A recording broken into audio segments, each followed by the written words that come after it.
बड़ी खबर उत्तर प्रदेश से सामने आ रही है, जहां योगी सरकार बड़े कानून बदलाव की तैयारी में है। जी हां, श्रम सुधार में जुट गई है योगी सरकार। आपराधिक कानून अब खत्म होगा, बड़े औद्योगिक सुधार की तैयारी है।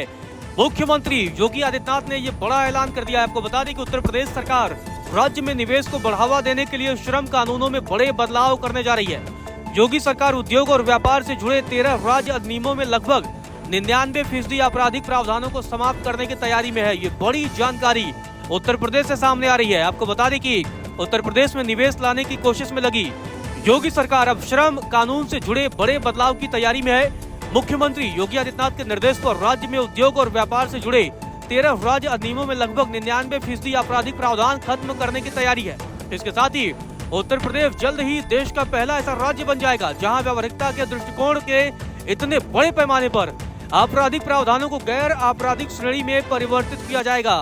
सीएम योगी आदित्यनाथ ने गुरुवार को एक हाई लेवल बैठक की और कहा कि ईज ऑफ डूइंग बिजनेस को और सशक्त बनाने के लिए नए कदम उठाना समय की मांग है। साथ ही यह भी उतना ही आवश्यक है कि औद्योगिक विकास के साथ श्रमिकों की सुरक्षा और सुविधा की गारंटी सुनिश्चित हो। प्रधानमंत्री नरेंद्र मोदी के श्रमेव जयते के भाव को आत्मसात करते हुए हमें ऐसे सुधार करने होंगे जो उद्यमियों और श्रमिकों दोनों के लिए लाभकारी सिद्ध हो। तो मुख्यमंत्री योगी आदित्यनाथ की तरफ से ये बड़ा ऐलान किया गया है। वैसे में बड़ा सवाल यह है कि आखिर किन अधिनियमों में बदलाव होगा। दरअसल मुख्यमंत्री के निर्देश पर राज्य सरकार जल्द ही सुगम्य व्यापार यानी प्राविधानों का संशोधन विधेयक 2025 लाने जा रही है। इसके अंतर्गत आबकारी अधिनियम, शीरा अधिनियम, वृक्ष संरक्षण अधिनियम, राजस्व संहिता, गन्ना अधिनियम, भूगर्भ जल अधिनियम, नगर निगम अधिनियम, प्लास्टिक कचरा अधिनियम, सिनेमा अधिनियम तथा क्षेत्र व जिला पंचायत अधिनियम सहित कई कानूनों को अधिक व्यवहारिक स्वरूप दिया जाएगा। इसमें जहां पहले कारावास की सजा का प्रावधान था, वहां अब अधिक आर्थिक दंड व प्रशासनिक कार्रवाई को वरीयता देने की योजना है। नए प्रावधानों पर मुख्यमंत्री ने कहा कि अनावश्यक दंडात्मक प्रावधानों को समाप्त कर उनकी जगह पारदर्शी और न्याय संगत व्यवस्था लागू करना समय की मांग है। बैठक में सीएम योगी आदित्यनाथ को बताया गया है कि इस विधेयक पर संबंधित 14 विभागों से राय ली गई है। अधिकांश विभाग सहमत हैं, जबकि कुछ ने आपत्तियां दर्ज कराई हैं। मुख्यमंत्री ने निर्देश दिया है कि आपत्तियों और सुझावों पर गंभीरता से विचार करते हुए विधेयक को ऐसा स्वरूप दिया जाए जो उद्योग और श्रमिकों के हितों में संतुलित हो। इसके साथ ही श्रम कानूनों के सरलीकरण पर भी चर्चा हुई है।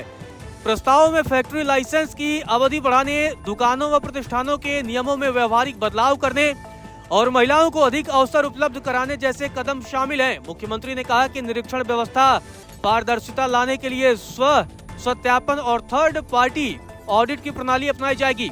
इन सुधारों से जहां उद्योगों का बोझ कम होगा, वहीं श्रमिकों का हित भी सुरक्षित होगा। तो ये बड़ा ऐलान अब मुख्यमंत्री की तरफ से किया गया है। आपको बता दें कि इसके लिए कॉमन एप्लीकेशन फॉर्म, पैन आधारित पहचान, स्मार्ट डैशबोर्ड, बहुभाषी सहायता और AI चैट बॉक्स जैसी सुविधाएं भी जोड़ी जाएंगी। साथ ही मुख्यमंत्री ने निर्देश दिया है कि सेवाओं की समयबद्ध डिलीवरी और निवेशकों की शिकायतों का त्वरित समाधान भी सुनिश्चित किया जाए। सीएम योगी ने कहा कि निवेश मित्र पोर्टल का नया संस्करण शीघ्र ही लॉन्च किया जाए, जिससे ईज ऑफ डूइंग बिजनेस को नई मजबूती मिलेगी। तो ये बड़ा ऐलान अब उत्तर प्रदेश की सरकार की तरफ से किया गया और जल्द ही बड़े कानूनों में बदलाव की तैयारी है।